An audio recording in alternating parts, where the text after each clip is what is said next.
એમાં જો કંપની જે અધવચ્ચે શેર જપ્ત કરે, બરાબર, અત્યાર સુધી જો આપણે જે દાખલા ગણ્યા તો એમાં આપણે કંપની છેલ્લે એટલે કે આખરી હપ્તો મંગાવ્યા પછી શેર જપ્ત કરતી હોય એ રીતે આપણે 15મો દાખલો જે છે 14મો અને 15મો જે આપણે બે મોટા દાખલા જે ગણ્યા તો એમાં એ રીતે હતું. પણ હવે કંપની અધવચ્ચે શેર જપ્ત કરે એવી રીતે હશે. એટલે કે ધારો કે કોઈ શેર હોલ્ડર હોય એ મંજૂરી પછી રકમ ભરે નહીં તો મંજૂરી પછી તરત જ એના શેર કંપની જપ્ત કરી લે. એટલે કે આગળ એના પછી જે હપ્તો મંગાવવાનો બાકી હોય તો પણ કંપની એના શેર જપ્ત કરી શકે મંજૂરી પછી. બરાબર, તો એવી રીતે હવે આપણે આવશે. તો જો 16મા દાખલાની જે આપણી રકમ છે પહેલા આપણે એને સમજી લઈએ. એમાં આપણને કીધું છે કે જામનગરની ધરમ મેટર્સ લિમિટેડ જે કંપની છે એને 10 રૂપિયાનો એક એવા જો 8 લાખ ઇક્વિટી શેર દીઠ જો 30 રૂપિયાના પ્રીમિયમ થી બહાર પાડે. બરાબર, એટલે જો 10 રૂપિયાનો શેર છે અને 30 રૂપિયા પ્રીમિયમ કંપની લે છે. એટલે ટૂંકમાં જે શેર ખરીદે એને 40 રૂપિયા ભરવાના થાય કુલ. બરાબર, પછી આપણને નીચે કીધું છે જો કંપની અરજી વખતે શેર દીઠ 13 રૂપિયા મંગાવે એટલે એમાં તમને કૌંસમાં માહિતી આપી છે કે એમાં પ્રીમિયમના 10 રૂપિયા છે. બરાબર, એટલે 3 રૂપિયા શેરના છે. પછી મંજૂરી વખતે કંપની જો ટોટલ 23 રૂપિયા મંગાવે તો એમાં આપણને કીધું છે કે એમાં 20 રૂપિયા પ્રીમિયમ છે. બરાબર, એટલે શેરના 3 રૂપિયા છે. બરાબર, અને છેલ્લે આખરી હપ્તો 4 રૂપિયા છે. બરાબર, એટલે જે શેરના જે 10 રૂપિયા છે એ આપણે અરજી વખતે 3 રૂપિયા, મંજૂરી વખતે 3 રૂપિયા, બરાબર, અને આખરી હપ્તો 4 રૂપિયા. બરાબર, બીજું વધારાનું જે પ્રીમિયમ કંપની મંગાવે છે એ તો આપણને એ રીતે માહિતી આપી જ છે. હવે પછી આપણને એમ કીધું જુઓ કે કંપનીને 8 લાખ અરજીઓ મળી હતી અને એ બધી એને મંજૂર કરી. એટલે જો પહેલી જે આમનો આપણે લખીએ છીએ અરજીઓ મળે એની તો અહીંયા આપણને ઉપર જે કીધું હતું કે કંપની 8 લાખ શેર બહાર પાડે તો એને અરજીઓ 8 લાખ જ મળી છે. એટલે કે ટૂંકમાં વધારે અરજીઓ એને મળી નથી. એટલે સ્વાભાવિક છે કે કંપની બધી અરજીઓ મંજૂર કરે. વધારે અરજીઓ જો મળી હોય તો કંપની વધારાની અરજીઓ પાછી આપે એના પૈસા. બરાબર ને? પણ અહીંયા એને જેટલા શેર બહાર પાડ્યા હતા એ પ્રમાણે એની અરજીઓ મળી છે, વધારે કે ઓછી અરજીઓ મળી નથી. બરાબર, પછી આપણે કીધું કે વિપુલ જે છે કે જેના 1500 શેર જો મંજૂર કરવામાં આવ્યા હતા એટલે કે વિપુલ નામનો જે વ્યક્તિ છે એને 1500 શેર કંપનીમાં ખરીદેલા છે. બરાબર, તો એને મંજૂરીની રકમ ચૂકવી ન હતી એટલે મંજૂરીનો હપ્તો એને ભર્યો નહીં. તો તેથી જો તેના શેર મંજૂરી બાદ કંપની જપ્ત કર્યા, જો તરત જ જપ્ત કરી. એટલે કે કંપની એને નોટિસ આપી હોય, બરાબર, કે ભાઈ મંજૂરીના તે ભર્યા નથી એટલે ભરવા માટેની નોટિસ આપીને મુદત આપી હોય પણ એને પછી ના ભર્યો એટલે કંપની મંજૂરી પછી તરત જ એના શેર જપ્ત કરે છે અધવચ્ચે. બરાબર, પછી તમને કીધું કે કંપનીએ આખરી હપ્તો મંગાવ્યા પહેલા જપ્ત કરેલા આ જે શેર છે વિપુલના 1500 શેર એ 5 લેખે ફરીથી બહાર પાડે છે કંપની. બરાબર, એટલે કંપની અહીંયા શેર જપ્ત કરીને તમે જુઓ કે તરત જ બીજાને વેચી દે છે અધવચ્ચે જ. કારણ કે હજી આખરી હપ્તો આપણે મંગાવવાનો બાકી છે છતાં પણ કંપની શું કરે છે કે વિપુલે મંજૂરી ના ભર્યા નહીં એટલે કંપનીએ તરત એના શેર જપ્ત કરી લીધા. બરાબર, અને તરત બીજાને અધવચ્ચે જ વેચી દીધા અને 5 લેખે વેચ્યા. એટલે એ રીતે આપણે જે આમનો તો આપણે લખીએ છીએ તો એમાં હવે શું થશે કે મંજૂરી પછી આપણે જે કંપનીએ વિપુલના શેર જપ્ત કર્યા તો આપણે એ રીતે, બરાબર, એના શેર જપ્ત કરવાની આમનો જે છે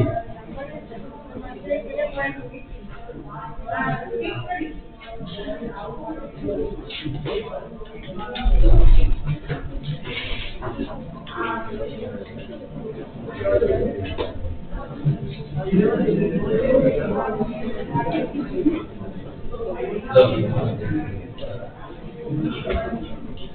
હવે એ રીતે થશે બરાબર.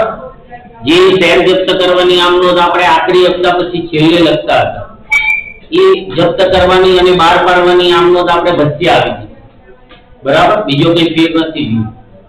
પછી પાછું આગળ શું કીધું કે એ વિપુલના શેર કંપનીએ બહાર પાડે અને પછી એમ કીધું કે હેમાજી છે એને 500 શેર મંજૂરી કરવામાં આવેલા છે. હેમા એટલે બીજી વ્યક્તિનું હવે કીધું કે એને 500 શેર ખરીદેલા છે, તો એ આખરી હપ્તાની રકમ ચૂકવતી નથી બરાબર. તો હવે એ ચૂકવતી નથી આખરી હપ્તો, એટલે કંપની એના શેર જુઓ આખરી હપ્તા બાદ કંપની એના શેર જપ્ત કરે અને જપ્ત કરેલા આ શેર 500 શેર ઉપર જુઓ આપી શકાય તેટલો વધુમાં વધુ વટાવ આપીને કંપની ફરીથી બહાર પાડે, એટલે કે બીજાને બી. એટલે કંપની શેર જપ્ત કરે તો એ શેર જપ્તીમાંથી વટાવ આપે છે, એને શેર જપ્તીમાં જે રકમ મળી એમાંથી કંપની વટાવ આપે છે. એટલે કંપનીએ શું કર્યું કે પૂરેપૂરો વટાવ આપી દીધો એમ કે એને શેર જપ્તીમાં જેટલી રકમ મળી છે એ બધી એને બરાબર વટાવ માટે વાપરી નાખી એમ, એટલે કે પૂરેપૂરો વટાવ આપ્યો. તો એ રીતે આપણે આમ નોંધ લખીએ ત્યારે આપણે એ બાબત ધ્યાનમાં રાખવાની બરાબર. અને પછી છેલ્લે આપણને કીધું કે આ પ્રમાણે કંપનીના ચોપડામાં આ બધા જે વ્યવહારો છે એની આમ નોંધ લખી બરાબર. એટલે અહીંયા આપણે જો જે શરૂઆતમાં તો જે અરજીની આપણે બે આમ નોંધ લખીએ છીએ એમ જ થશે, મંજૂરીની પણ એ જ રીતે થશે. પણ મંજૂરી પછી કંપનીએ શેર જપ્ત કર્યા, એટલે એ જપ્તીની વચ્ચે આપણે જે માનો કે આપણે 3 આમ નોંધ શેર જપ્ત કરવાની, પછી એને બહાર પાડવાની, જપ્તી ખાતું બંધ કરવાની, એ વચ્ચે આવી જશે. ફરી પાછી આખરી હપ્તાની બે આમ નોંધ બરાબર. અને આખરી હપ્તા પછી પાછું કંપનીએ હેમાના શેર જપ્ત કરે. ટૂંકમાં શેર જપ્ત અહીંયા કંપની બે વાર કરે, મંજૂરી પછી અને આખરી હપ્તા પછી. એટલે આપણે બંને જગ્યાએ એની અલગ અલગ આમ નોંધ લખવી પડશે બરાબર. તો એ રીતે આપણે 10-11 જેટલી આમ નોંધ આપણે થશે. તો એ રીતે ખાના જોડી લેજો. 16મો જે દાખલો છે બરાબર, જે રકમ આપણે સમજ્યા તો એ પ્રમાણે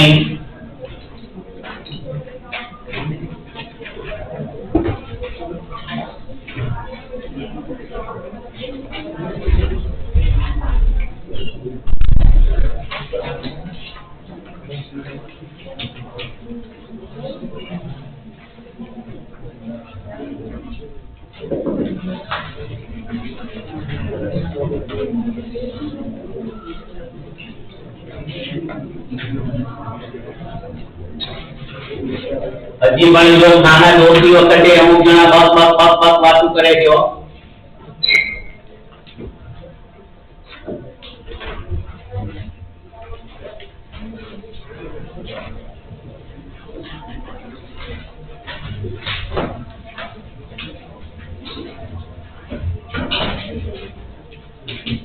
ઉપર જો કંપનીનું જે નામ આપ્યું છે લખી દેજો, ધરમ મેટલ્સ લિમિટેડ જે નામ છે એ પ્રમાણે ટાઇટલ ઉપર લખવાનું ધરમ મેટલ્સ લિમિટેડ છે.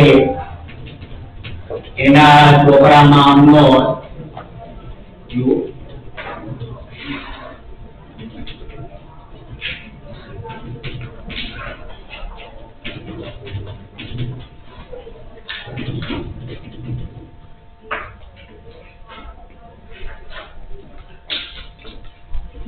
હવે જો દાખલાની રકમ જે આપણે જોઈ તો એમાં કંપનીએ કુલ 8 લાખ શેર બહાર પાડેલા છે અને એને 8 લાખ અરજીઓ મળી છે, વધારે તો એટલે મળી નથી બરાબર.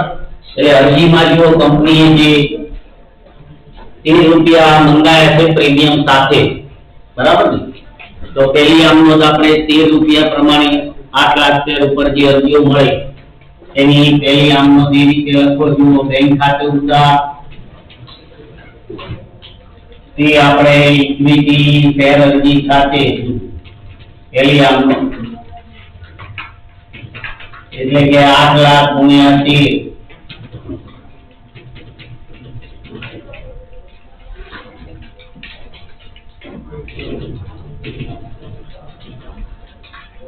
એટલે એટલે 104 લાખ રૂપિયા જુઓ કંપનીને મળશે અરજીમાં કુલ બરાબર। એ રીતે બાબતમાં આપણે લખીએ અરજીઓ મળી જુઓ તેના એટલે જો પ્રીમિયમ સાથે કંપનીએ 30 રૂપિયા મંગાવ્યા છે એ પ્રમાણે પહેલી આમનોંધ આપણે લખી બરાબર। હવે આપણે આ બધી અરજીઓ મંજૂર કરી એની બીજી આમનોંધ જે લખી એમાં આપણે મૂડી અને પ્રીમિયમના પૈસા છૂટા પાડવાના બરાબર। 3 રૂપિયા શેરના છે, 10 રૂપિયા પ્રીમિયમ છે બરાબર। તો એ રીતે આપણે બીજી આમનોંધ એમાં આ ખાતું ઉધાર થશે જો ઇક્વિટી શેર અરજી ખાતે ઉધાર જો કુલ 104 લાખ રૂપિયા કંપનીને મળ્યા એ। હવે એમાં 3 રૂપિયા આપણે મૂડીના છે શેરના એટલે જે આપણે શેર મૂડી ખાતે જમા કરવાના છે તે ઇક્વિટી શેર મૂડી ખાતે 3 રૂપિયા એટલે 8 લાખ ગુણ્યા 3 એટલે 24 લાખ રૂપિયા થાય।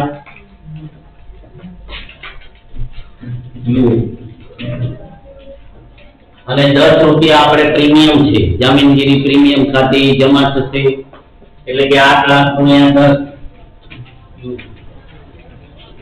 એ આપણે જામીનગીરી પ્રીમિયમ ખાતે 10 રૂપિયા છે પ્રીમિયમના એટલે 8 લાખ ગુણ્યા 10 એટલે કે 80 લાખ રૂપિયા બરાબર। પછી આપણે વધારે તો અરજીઓ મળી નથી એટલે એને પાછા આપવાનો કોઈ પ્રશ્ન છે નહીં। તો એ રીતે કંપનીઓ બધી અરજીઓ મંજૂર કરે છે એ પ્રમાણે બાબતમાં આપણે લખવાનું કે અરજીઓ મંજૂર કરી જુઓ તેના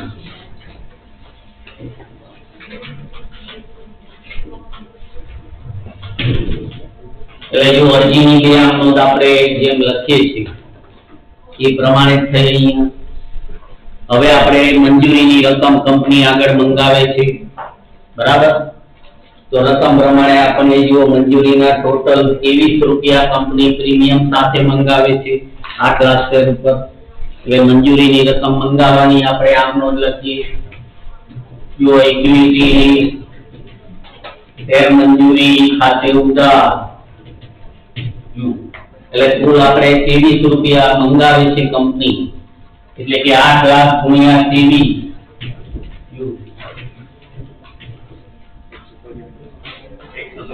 એટલે કુલ 184 લાખ રૂપિયા જુઓ કંપનીના લેણા થયા કુલ 184 લાખ કંપનીએ મંગાવ્યા અને એમાં આપણે પ્રીમિયમ પણ ભેગું છે એટલે આપણે મૂડીની રકમ અને પ્રીમિયમની રકમ છૂટી પાડી અને જમા કરવાની બરાબર। 3 રૂપિયા મૂડીના 20 રૂપિયા પ્રીમિયમ એટલે મૂડીના આપણે 3 રૂપિયા મૂડી ખાતે જમા કરીએ જો ઇક્વિટી શેર મૂડી ખાતે એટલે 24 લાખ રૂપિયા 8 લાખ ગુણ્યા 3 અને 20 રૂપિયા પ્રીમિયમ એટલે આપણે જામીનગીરી પ્રીમિયમ ખાતે જુઓ તે જામીનગીરી પ્રીમિયમ ખાતે જો 20 રૂપિયા એટલે 24 લાખ જે છે એ આપણે આમાંથી કાઢીએ એટલે 160 લાખ બાકીના કંપનીને પ્રીમિયમ મળે 20 રૂપિયા લેખે એટલે બાબતમાં આપણે લખીએ કે મંજૂરી છે એના મંગાવ્યા જો તેના મંજૂરીના મંગાવ્યા તેના બરાબર।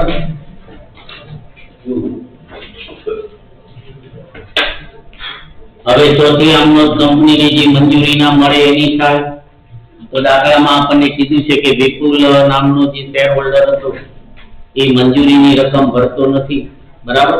એને કંપનીમાં જેવો 1500 શેર એને ખરીદ્યા છે અને એ મંજૂરીની રકમ એને ભરી નહીં તો તો જેમ આપણે બાકી હપ્તા પ્રમાણે આમનો જ લખીએ છીએ, પહેલા તો એ રીતે જ આમનો જ લખાશે, પછી કંપની એના શેર જપ્ત કરશે, બરાબર, મંજૂરી પછી.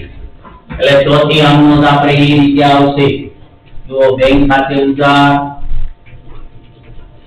પછી લખો મળવાના બાકી હપ્તા ખાતે ઉધાર, એટલે વિપુલ છે એને 1500 શેર ખરીદેલા છે અને કુલ 23 રૂપિયા એને ભર્યા નહીં પ્રીમિયમ સાથે, એટલે આપણે એ રકમ આવશે જુઓ 1500 ગુણ્યા 23 બાકી હપ્તાની રકમ, બરાબર ને? એટલે કુલ 34,500 રૂપિયા જે કંપનીએ જો 184 લાખ મંગાવ્યા હતા, કારણ કે હવે એ ખાતું આપણે જમા થશે શેર મંજૂરીનું ખાતું, જો એ ઇક્વિટી શેર મંજૂરી ખાતે, જો એટલે કુલ જે 184 લાખ કંપનીએ મંગાવ્યા હતા કુલ, એમાંથી એને 34,500 રૂપિયા મળ્યા નહીં, એટલે એ વાત કરી અને બાકીની રકમ આપણે લખવાની છું 183,65,500 રૂપિયા કંપનીને મળ્યા બાકીના, બરાબર ને, મંજૂરીના. બાબા જેમાં આપણે લખીએ કે મંજૂરીના મળ્યા તેના, એટલે આ રીતે જુઓ મંજૂરી સુધીની આમનો તો આપણે જેમ લખીએ છીએ એમ જ છે, પણ હવે કંપની દાખલામાં આપણને શું કીધું છે કે આ વિપુલ છે એને હપ્તો ભર્યો નહીં મંજૂરી, બરાબર, ની રકમ ભરી નહીં, એટલે કંપની તરત જ એના શેર જપ્ત કરી, બરાબર. તો હવે આપણે કંપનીએ આ લેવલ ઉપર જપ્ત કર્યા છે મંજૂરી પછી, તો આપણે એ રીતે એનો હિસાબ બતાવવો પડે, બરાબર ને? હવે જો અધવચ્ચે જ્યારે આપણે શેર જપ્ત કરીએ ત્યારે આપણે જે એનું લેવલ છે મંજૂરી સુધી એ પ્રમાણે આપણે શેર જપ્ત કરવાનું, જે આપણે આગળ આમ નોટ લખીશું. બોલો નયન, તું અહીંયા ધ્યાન રાખવાય.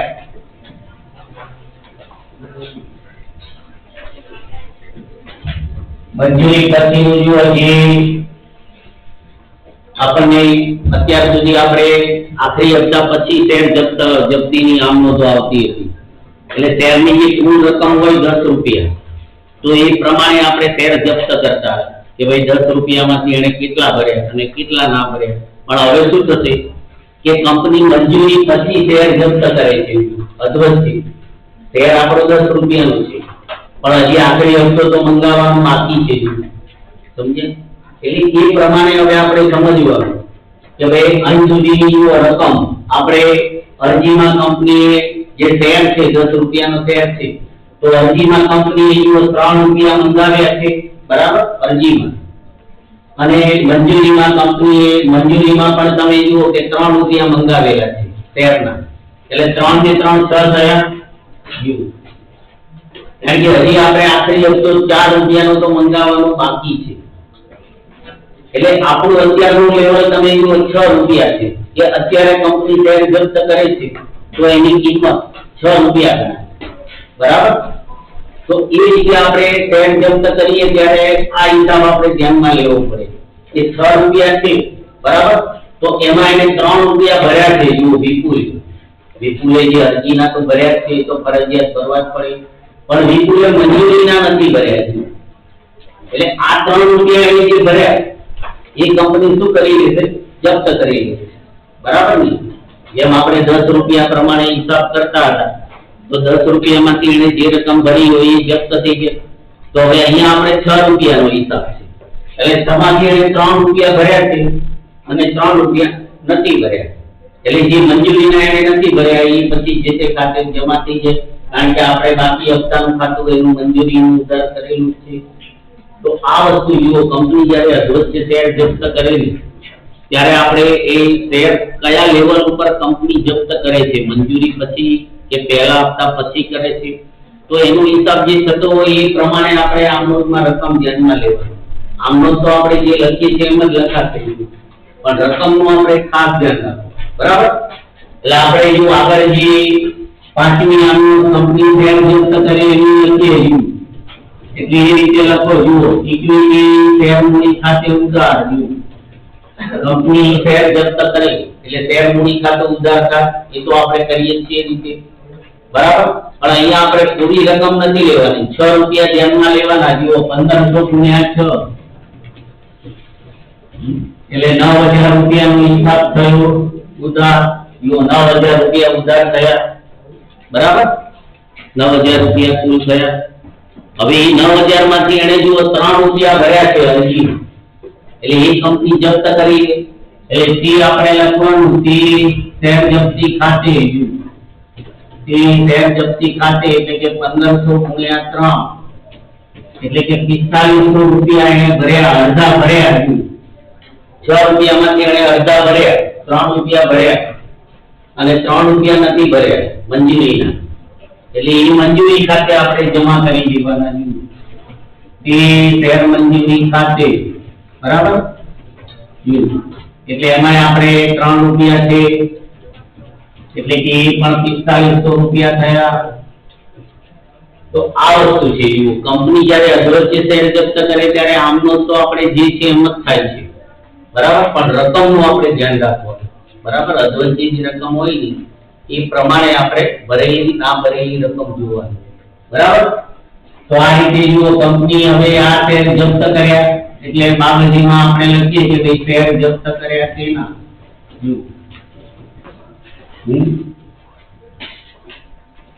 એટલે જુઓ, શેર કંપનીએ જપ્ત કર્યા એની આપણે આમ નોંધ લખી. હવે આપણને દાખલામાં શું કીધું છે કે કંપનીએ આ શેર તરત જ બહાર પાડ્યા છે, જપ્ત કર્યા પછી તરત જ બહાર પાડે. ઘણીવાર કંપની એવું કરે કે પહેલા જપ્ત કરી પછી છેલ્લે બહાર પાડે, આખરી હપ્તા પછી. આની આગળ જે દાખલો છે ને આના પછી, બરાબર. અત્યારે આપણે 16મો દાખલો ગણી રહ્યા છીએ, તો 17મો દાખલો જે છે આવો જ છે. પણ એમાં કંપની શું કરે છે, શેર જપ્ત કરી પછી એને તરત બહાર નથી પાડતી. એમાં એવું છે તો થોડો તફાવત એવો આપે છે, બરાબર. જ્યારે અહીંયા આપણને સ્પષ્ટ કીધું છે કે આ વિપુલના શેર કંપનીએ જપ્ત કર્યા, એ તરત જ બીજાને વેચી દીધું, બરાબર. તરત જ ફરીથી બહાર પાડે, એટલે તરત જ આપણે બહાર પાડ્યાની આમ નોંધ લખવી પડે. તો એ રીતે આપણને જુઓ, દાખલામાં કીધું છે કે વિપુલના શેર જે જપ્ત કર્યા એ કંપનીએ 5 લેખે બહાર પાડ્યા. સમજજો, 5 લેખે. એટલે અત્યારે એનું લેવલ 6 રૂપિયા છે. જો શેરનું લેવલ 6 રૂપિયા છે અને કંપનીએ બીજાને વેચ્યું 5 રૂપિયામાં વેચ્યું, મતલબ કે 1 રૂપિયો વટાવ આપ્યો, બરાબર. કંપનીએ રૂપિયો વટાવ આપ્યો કે, કારણ કે શેરની અત્યારે જે કિંમત છે 6 રૂપિયા, એટલે કંપનીએ બીજાને શેર વેચ્યો તો 6 રૂપિયા નથી લીધા, 5 રૂપિયામાં જ વેચ્યા, તો રૂપિયો વટાવ આપ્યો એમ કહેવાય શેર જપ્તીમાંથી, બરાબર ને. તો જે રીતે આપણે બહાર પાડ્યાની આમ નોંધ લખીએ છીએ એમ જ લખાશે. એટલે એ રીતે લખવાનું કે બેંક ખાતે ઉધાર 1500 ગુણ્યા 5. કંપનીએ 5 રૂપિયા લેખે બહાર પાડ્યા, 1500 શેર વિપુલના, એટલે એને 7500 રૂપિયા મળ્યા. અને કંપનીએ શું કર્યું, 1 રૂપિયા વટાવ આપ્યો, 6 રૂપિયાનો શેર હતો એ પ્રમાણે. એટલે આપણે શેર જપ્તી ખાતે ઉધાર કરવાનું. જો શેર જપ્તી ખાતે ઉધાર એટલે કે 1500 ગુણ્યા 1 એટલે જો 1500 રૂપિયા વટાવ થયો 1 રૂપિયા લેખે, બરાબર. અને એ આપણે શેર મૂડી ખાતું જે આપણે ઉધાર કર્યું હતું એ હવે જમા કરી દેવાનું. જો તે ઇક્વિટી શેર મૂડી ખાતે એટલે 9000 રૂપિયાનો હિસાબ થઈ ગયો. બાબાજીમાં આપણે લખીએ, બરાબર, કે શેર બહાર પાડ્યા જુઓ તેના.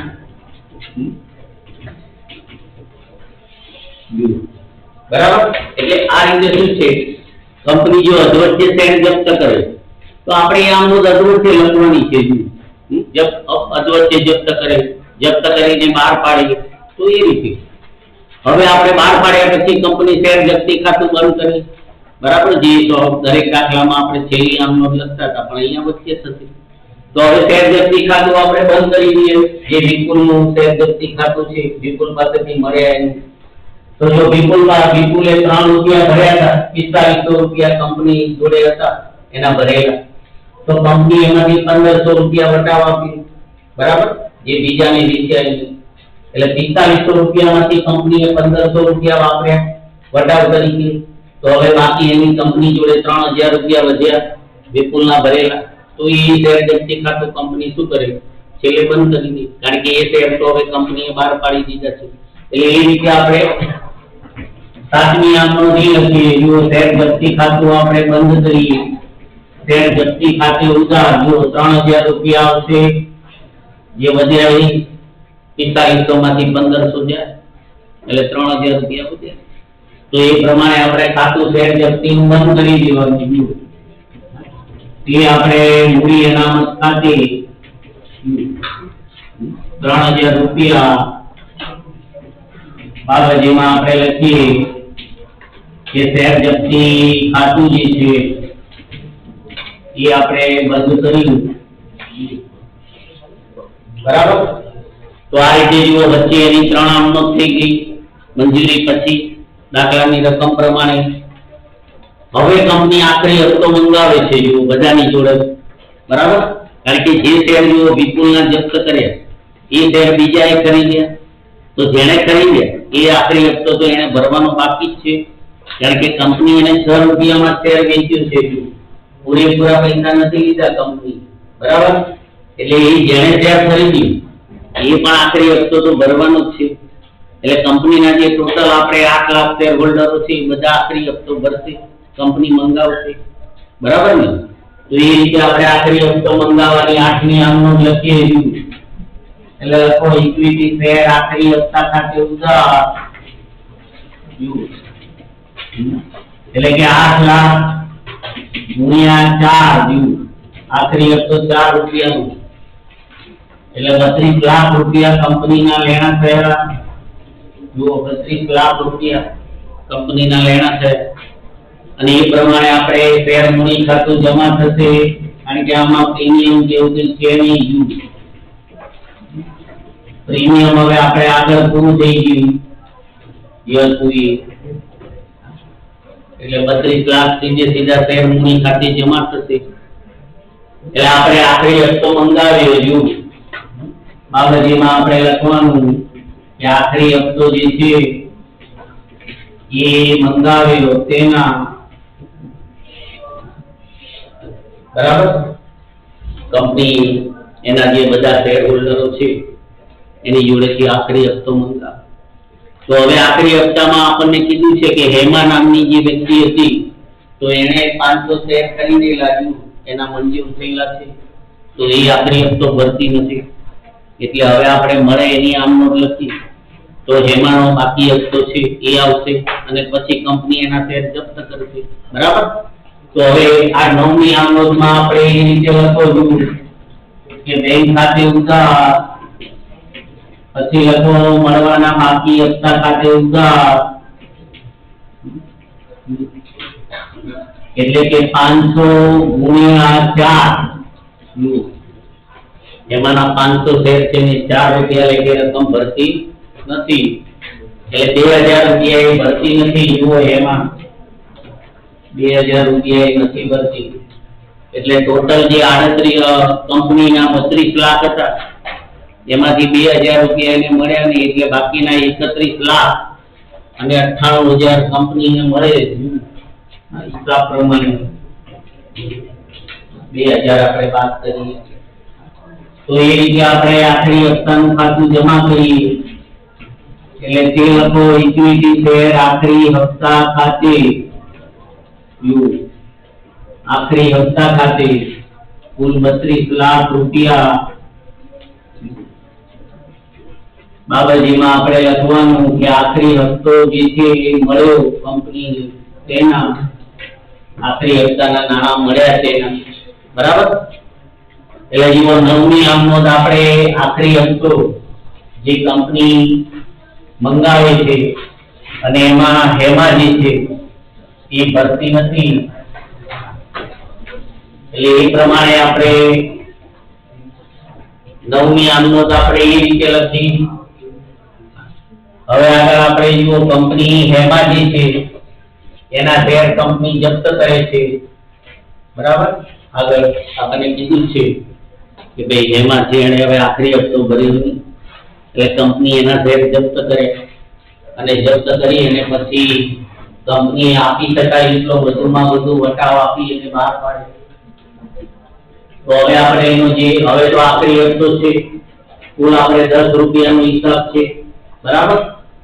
કારણ કે હવે તો કંપની આખરી હપ્તા પછી જપ્ત કરે છે તો 10 રૂપિયામાંથી જો હેમાજી છે એને અરજીના 3 રૂપિયા ભર્યા છે, મંજૂરીના એને ભર્યા છે, પણ એ આખરી હપ્તો ભરતી નથી એટલે કે 10 રૂપિયામાં એને 6 રૂપિયા ભર્યા છે બરાબર ને, 6 રૂપિયા ભર્યા છે અને 4 રૂપિયા એને ભર્યા નથી. બહુ સિમ્પલ વસ્તુ છે બરાબર.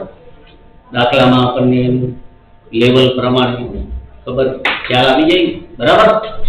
એને અરજી અને મંજૂરી 3 રૂપિયા ભર્યા એટલે કુલ 6 રૂપિયા ભર્યા એ કંપની જપ્ત કરી લે 10 રૂપિયામાંથી અને 4 રૂપિયા એને નથી ભર્યા. આ જે ખાતું આપણે ઉધાર કર્યું એને નથી ભર્યા એટલે એ આખરી હપ્તાનું ખાતું આપણે જમા કરી બરાબર. જેમ આપણે શેર જપ્ત કરીએ છીએ એમ જ એટલે એ રીતે આપણે આમનો લખો 10મી આમનો આપણે ઇક્વિટી શેર મૂડી ખાતે ઉધાર એટલે કે 500 ગુણ્યા 10 કુલ આપણે 10 રૂપિયાનો હિસાબ એટલે 5000 રૂપિયા કુલ થયા ઉધાર. હવે 10 રૂપિયામાંથી એને 6 રૂપિયા ભર્યા છે એમાં બરાબર. તો એ કંપની જપ્ત કરી લે એટલે જે આપણે લખવાનું શેર જપ્તી ખાતે જુઓ 6 રૂપિયા એટલે કે 500 ગુણ્યા 6 એટલે 3000 રૂપિયા થાય. 3000 રૂપિયા એને ભર્યા એ કંપનીએ જપ્ત કરી લીધા એને પાછા નહીં આપે અને જે એને આખરી હપ્તાના 4 રૂપિયા ભર્યા નથી એ આપણે જે ખાતે જમા કરીએ યુવતી આખરી હપ્તા ખાતે 4 રૂપિયા એને નથી ભર્યા આખરી હપ્તો એટલે 500 ગુણ્યા 4 એટલે 2000 રૂપિયા આપણે લખેલા છે ઉધાર કરેલા છે. એ ખાતું હવે બંધ થઈ જાય. જે મળવાનો બાકી હપ્તો હતો એ ખાતું બંધ થઈ જાય કારણ કે હવે મળવાનો નથી બરાબર. એટલે આ રીતે જુઓ કંપનીએ હેમાના શેર જપ્ત કર્યા બાબજીમાં આપણે લખીએ કે શેર જપ્ત કર્યા તેના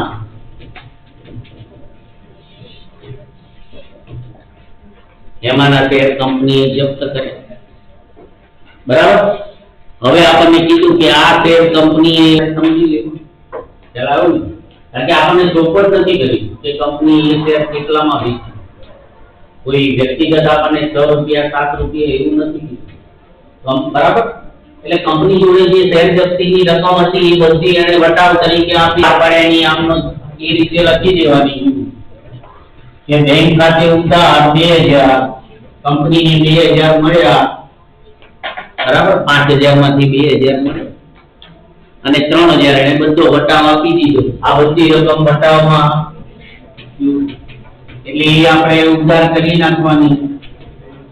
શેર જપ્તી ખાતે ઉધાર 3000 એટલે 5000 નો હિસાબ થઈ ગયો.